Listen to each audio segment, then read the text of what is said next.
Pengacara bling-bling idola emak, Bang Hotman Paris ikut nimbrung di kasus Wina Cirebon. Ini sih mang biasa.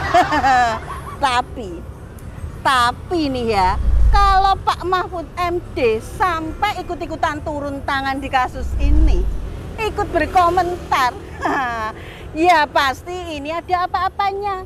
Ini pasti ada urgensinya, ya toh? Apa kasus Wina Cirebon ini memang segelap kasus Ferdy Sambo yang juga dikawal sama Pak Mahfud? Atau kasus di Cirebon ini setara sama kasus penganiayaan yang dilakukan anaknya pegawai Ditjen Pajak itu loh, Mario Dendi? Tapi memang ya, emak juga mengakui kasus Wina ini memang harus dikawal rame-rame karena kejanggalannya banyak banget. Dan ini udah sampai menyepelekan logika hukum. Ini benar-benar catatan yang mencoreng wibawa polisi loh. Sama juga dengan kasus pembunuhan yang ditutup-tutupi sama Ferdy Sambo. Dan juga kasus narkoba Jenderal Teddy Minahasa. Nah, semakin kesini semakin menarik toh.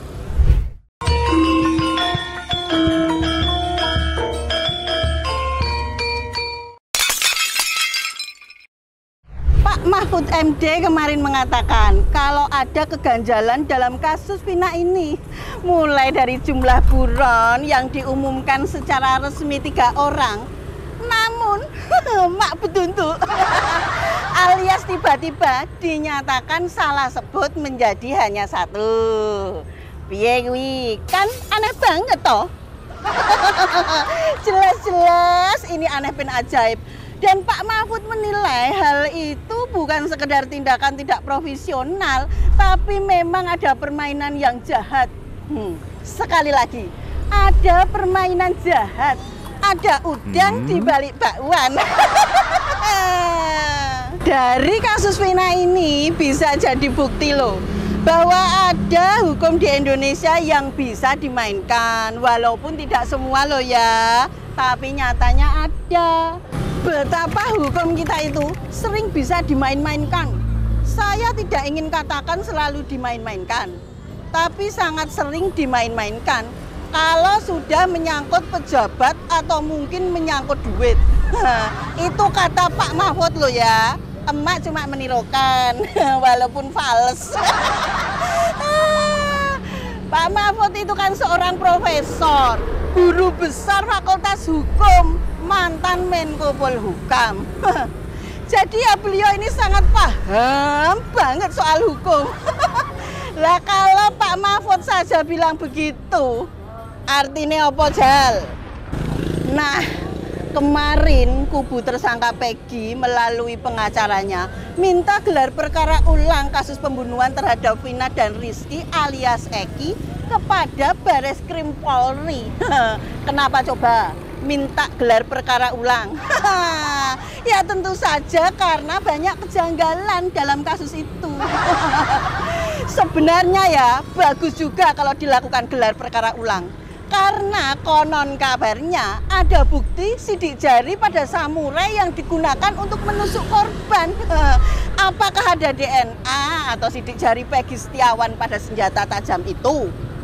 Nah, ini kan yang harus benar-benar dibuktikan dengan Peggy Setiawan yang ditangkap kemarin. Apakah benar itu sidik jari si Peggy Setiawan yang itu atau Peggy-Peggy yang lain? Jangan tobat tenan. Kemudian nih, ada lagi. Disebutkan juga kalau Peggy mengapit korban dan membonceng pakai motor lalu meletakkan di lahan kosong. Terus menganiaya hingga memperkosa Wina. Setelah itu mengapit lagi untuk dibawa ke jalanan seolah-olah kecelakaan lalu lintas. Nah, itu kan ada baju, ada celana, masa nggak ada DNA yang lengket di situ? Nah, dan ini sangat berguna loh. Ini gunanya perkara ulang biar terbuka semuanya. Dan ini yang aneh dan lucu. Benar-benar aneh. Pak Rudiana, ayahnya almarhum Eki, pacarnya Vina yang juga dibunuh, minta Bang Hotman Paris untuk menjadi pengacaranya. Ya jelas ditolak mentah-mentah sama Bang Hotman. Bahkan Bang Hotman sampai marah-marah loh di akun media sosialnya. Wele. Jan. Terus nih ya, Bang Hotman, pengacara bling-bling, idola emak-emak ini ya, menolak menjadi kuasa hukum Pak Rudiana karena menilai ada pesan terselubung. Itu yang membuat Bang Hotman geram dan malah sampai minta Presiden Jokowi untuk membentuk tim pencari fakta untuk mengusut kasus Vina ini. Waduh, sampai Presiden digawa-gawa barang ki piye Jal. Dan ini nih yang membuat emak seneng banget saat membaca tulisan Bang Hotman yang begini tulisannya. Hotman tidak berbelok. Hotman menolak permintaan dari Pak Rudi untuk menjadi kuasa hukumnya. Why? Pakai otakmu. Artinya Hotman tetap di pihak keluarga Vina. Piye? Sangar toh? Kalau kata anak emak yang kecil yang hobi main Mobile Legend, itu sebuah ultimate.